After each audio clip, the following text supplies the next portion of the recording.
লোকসভা ভোটের আগে কংগ্রেস গড়ে ভাঙন, পঞ্চায়েত সদস্য সহ 200 জন যোগদান করল তৃণমূলে। লোকসভার প্রাক্কালে ফের ভাঙন কংগ্রেসে, দীর্ঘদিনের শক্ত গড়ে বড়সড় ফাটল। দল বদলুদের ঘর বাপসি অব্যাহত তৃণমূলে।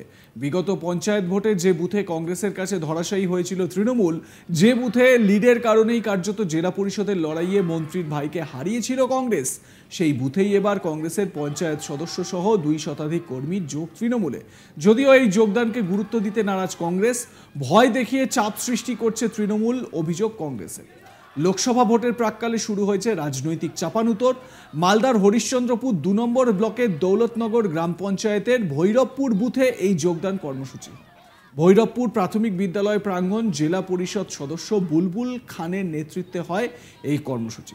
সঙ্গে উপস্থিত ছিলেন হরিশ্চন্দ্রপুর 2 নম্বর ব্লক তৃণমূল কংগ্রেসের সভাপতি তাবারাক হোসেন চৌধুরী, যুব তৃণমূল নেতা মনিরুল ইসলাম সহ আরও অনেকে। কংগ্রেসের স্থানীয় পঞ্চায়েত সদস্য হানিকুল ইসলামের সঙ্গে প্রায় 200 কংগ্রেস কর্মী এদিন যোগ দেন তৃণমূলে। দাবি তৃণমূল নেতৃত্বে। যোগদানকারী কংগ্রেসের পঞ্চায়েত সদস্যের দাবি, তিনি একসময় তৃণমূলেই ছিলেন, টিকিট না পেয়ে পঞ্চায়েত ভোটের সময় কংগ্রেসের প্রতীকে লড়েছিলেন। এই বুথেই তৃণমূল তৃতীয় হয়েছিল। পুনরায় তৃণমূলে ফিরে এলেন মানুষের হয়ে কাজ করার জন্য। এদিকে বুলবুল খানের নেতৃত্বে কংগ্রেসের শক্ত ঘাঁটি ভৈরবপুরে এই যোগদান কর্মসূচির ফলে উচ্ছ্বসিত ঘাসফুল শিবির। বুলবুল খানের দাবি, এই বুথ সহ সমগ্র অঞ্চল থেকে বড় লিড পাবে তৃণমূল। শোনাবো বুলবুল খান কি বলছেন। যেহেতু আমাদেরকে লড়াই বিজেপির সঙ্গে আছে, কংগ্রেসের সঙ্গে আমাদের লড়াই নেই। কংগ্রেস এখানে কোনো জায়গায় আসতেও পারবে না। সেইভাবে আমরা আজকে মেম্বারটার সঙ্গে ব্লক প্রেসিডেন্ট ছিলেন তাবারাকদা, আমাদের সভাপতির হাজব্যান্ড আছেন মনি, এখানে অঞ্চল প্রেসিডেন্ট থেকে শুরু করে উপপ্রধান থেকে শুরু করে সবাই আমরা মিলে, অঞ্চল নেতৃত্ব থেকে শুরু করে সবাইকে মিলে এই মেম্বারটাকে নেওয়া গেছে। আরও কিছু জায়গা আমাদের ভুলভ্রান্তি আছে, সেগুলোকে আমাদের ঠিক করে দৌলতনগর অঞ্চল আগাগোড়াই আমরা কিন্তু সব দিনই লিড দিয়ে এসেছি, আর দৌলতনগর অঞ্চল এবারও ইনশাল্লাহ লিড করবে, এইটুকু আশা রাখি। দেখুন, পঞ্চায়েতে টিকিট নিয়ে ভুল হয়েই থাকে, সাধারণত টিকিট পায় না বা হয়ে যায়, সেই জন্য পঞ্চায়েত ভোটটা অ্যাকচুয়ালি ব্যক্তিগত হয়। আর এই ভোটটা আমাদের ব্যক্তিগত না, এই ভোটটা হচ্ছে আমাদের যারা তৃণমূল থেকে চলে গেছিলেন পঞ্চায়েত টিকিট নিয়ে, তারা কিন্তু পঞ্চায়েতের পেরিয়ে আবার কিন্তু তারা আমাদের দলে যোগদান করেছে।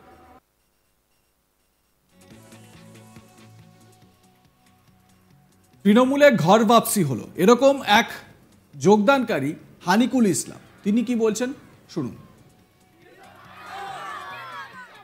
কেমন লাগছে? আবার ফিরলাম। কেমন লাগছে? ভালো লাগছে আমার। অনেকগুলো দেখছি, যেরকম দেখেন কি যে এই লক্ষ্মীর ভান্ডার মমতাদের আগে 500 টাকা থেকে এখন 1000 টাকা করলো, এটা ভালো। রাস্তাঘাটের দিচ্ছে, সুবিধা দিচ্ছে অনেক। আপনার ভৈরবপুর গ্রাম, এই গ্রামে তৃণমূলের ভরাডুবি ছিল, তাহলে কি লোকসভা ভোটে কি ভোট পাবে তৃণমূল, কি মনে করছেন? অবশ্যই পাবে, অবশ্যই পাবে, অবশ্যই আমি লিড দেবো, এরকম আমার মানে আছে, সামনে টার্গেটটা রাখছি। প্রসঙ্গত, পঞ্চায়েত ভোটে জেলা পরিষদ আসনে এই বুথ থেকে মাত্র 96টি ভোট পেয়েছিল স্থানীয় বিধায়ক তথা রাজ্যের প্রতিমন্ত্রী তাজমুল হোসেনের ভাই জম্মুর রহমান। জেলা পরিষদে কংগ্রেসের কাছেই হেরে গিয়েছিলেন জম্মুর রহমান। সেই প্রসঙ্গের ভিত্তিতে কংগ্রেসের পাল্টা দাবি, ওই বুথ কংগ্রেসের শক্ত ঘাঁটি, কেউ যোগদান করে থাকলে সেটা তৃণমূল ভয় দেখিয়ে করিয়েছে। কেন্দ্রীয় বাহিনীকে বারবার এলাকায় এলাকায় গিয়ে মানুষকে আত্মবিশ্বাস জোগাতে হবে, তাহলেই আর এই ধরনের দলবদল হবে না। 30টি আসন বিশিষ্ট দৌলতনগর গ্রাম পঞ্চায়েতে কংগ্রেসের এক সদস্য যোগদানের ফলে তৃণমূলের পক্ষে থাকলো 17। অন্যদিকে কংগ্রেসের 6, বিজেপির 5 এবং সিপিএমের 2। আব্দুর রহমান বক্সি তৃণমূল বিধায়ক কি বলছেন এই বিষয়ে শোনাবো। 2021 সালে যে স্বপ্ন বিজেপি দেখেছিল, পশ্চিমবঙ্গের মানুষ, সাম্প্রদায়িক সম্প্রীত প্রিয় মানুষ, তা প্রত্যাখ্যান করেছিলেন বিজেপিকে। আবার 2024 সালে লোকসভা নির্বাচনে গোটা পশ্চিমবঙ্গে বিজেপি ছেড়ে মমতা ব্যানার্জি উন্নয়নে সামিল হতে ঝড় উঠেছে একটা। তারই একটা নজির হিসাবে আজকে মালদা জেলার উত্তর মালদা লোকসভা কেন্দ্রের আমাদের অত্যন্ত প্রিয় মানুষ যারা আমাদের সাথে ছিলেন, আমাদেরকে ছেড়ে চলে গেছিলেন ভুলবশত বিজেপিতে, প্রাক্তন বিধায়িকা দীপালি বিশ্বাস, রঞ্জিত বিশ্বাস, শিশির বাবু, যারা আমাদের ছেড়ে গিয়েছিলেন, আজকে আমাদের প্রার্থীকে পূর্ণরূপে সমর্থন করে প্রার্থীকে জেতাতে, মমতা ব্যানার্জির উন্নয়নে সামিল হতে তারা আজকে আমাদের সাথে যুক্ত হয়েছেন। অর্থাৎ ধসনামা শুরু হলো আজ থেকে। উত্তর মালদা লোকসভার যেখানে যেখানে বিরোধী শক্তির আছে, কংগ্রেস বলুন, সিপিএম বলুন, বিজেপি বলুন, আপনারা দেখবেন এরকম ঝাঁকে ঝাঁকে মানুষ তাদেরকে ছেড়ে মমতা ব্যানার্জির আদর্শ উদ্বুদ্ধ হয়ে আমাদের দলের সাথে যুক্ত হবেন। আর আমাদের উত্তর মালদার প্রার্থী, তৃণমূল কংগ্রেসের প্রার্থী প্রসূন ব্যানার্জি মহাশয় একটা বিপুল সংখ্যক ভোটের ব্যবধানে এখানে জিতবেন। যদিও কংগ্রেসের দাবি এটা ভয় দেখিয়ে তৃণমূল যোগদান করিয়েছে। প্রশাসন নির্বাচন কমিশনকে অনুরোধ করব রুট মার্চ করুন। আব্দুস সামাদ কংগ্রেস নেতা, তিনি কি অভিযোগ করছেন শুনুন। ভৈরবপুর আমাদের আগাগোড়ায় কংগ্রেসের গড়, ওটা ওখানে যদি কোনো মেম্বার ওখানে যদি জয়েন করে থাকে আলাদা দলে, তাহলে আমার মনে হয় ওকে ভয় দেখানো হয়েছে, না হলে প্রশাসন ঠিকমতো কাজ করছে না। আমরা নির্বাচন কমিশনকে অনুরোধ করব এগুলো বিশেষ করে রুটমার্চ করুন, এলাকা পরিদর্শন করুন, এলাকায় মানুষকে আশ্বস্ত করুন যে ভয়ের কোনো ব্যাপার নেই, নিঃসন্দেহে ভোট দিতে পারবে। তাহলেই দেখবেন যে একটা কোনো দলে, কোনো আলাদা দলে, বিশেষ করে বিজেপি আর তৃণমূলে কোনো লোকই জয়েন করবে না। সমস্ত ভোট এবার সমস্ত এলাকার মানুষ, বিশেষ করে ভারতবর্ষের মানুষ জোট বেঁধে নিয়েছে। কৃষক, মহিলা সবাই মিলে রাহুল গান্ধীর সাথে আছে এবং রাহুল গান্ধীকে প্রধানমন্ত্রী বানাবে বলে এই প্রতিজ্ঞা সমস্ত মানুষ করে নিয়েছে। এ দু একটা মেম্বার বা দু একজন মানুষ গেল, এতে আমাদের কোনো যায় আসে নাই।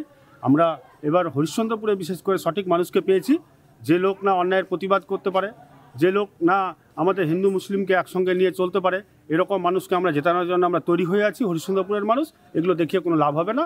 আমরা জিতছি। আমাদের প্রতিনিধি মিল্টন পালের প্রতিবেদন দেখে নিন। মালদা বরাবরই কংগ্রেসের গড় বলেই পরিচিত। মালদার হরিশ্চন্দ্রপুর 2 নম্বর ব্লকের দৌলতনগর গ্রাম, সেই গ্রামেও কংগ্রেসের গড় বলেই পরিচিত। বিগত পঞ্চায়েত নির্বাচনে তৃণমূলীরাই দল বদল করে কংগ্রেসে গিয়েছিলেন এবং সেখানে কংগ্রেসে গিয়ে পঞ্চায়েত ভোটে বিপুল ভোটে জয়ী হয়েছিলেন। এরপর থেকে তারা কংগ্রেসের থেকে মানুষের হয়ে কাজ করতে পারছেন না বলে অভিযোগ করেন। বারবার তারা কংগ্রেস নেতৃত্বের কাছে এই নিয়ে অভিযোগও করেন, কিন্তু তাতেও কোনো কাজ হচ্ছিল না। তাই মানুষের কাজ করবে বলেই এদিন লোকসভা ভোটের আগে এই তৃণমূলী পঞ্চায়েত কংগ্রেসি পঞ্চায়েত সদস্যরা তৃণমূলে যোগদান করেছেন। শুধু পঞ্চায়েত সদস্যই নয়, পঞ্চায়েত সদস্য সহ প্রায় 200 জন কর্মকর্তা কংগ্রেসের তারা যোগদান করেছেন তৃণমূল কংগ্রেসে। স্বাভাবিকভাবে মনে করা হচ্ছে যে তৃণমূল কংগ্রেসের এই লোকসভা ভোটে উত্তর মালদা কেন্দ্রে তাদের হাত শক্ত হলো। তবে কংগ্রেসের পক্ষ থেকে জানানো হয়েছে তারা দলে সক্রিয় ছিলেন না, ফলে দল থেকে তারা অন্য দলে গেছেন, তাতেও তাদের কোনো ক্ষতি হবে না। তবে এই দল বদল অব্যাহত রয়েছে। দেখতে থাকুন আজ তাক বাংলা, কমেন্ট সেকশনে মতামত জানাতে থাকুন।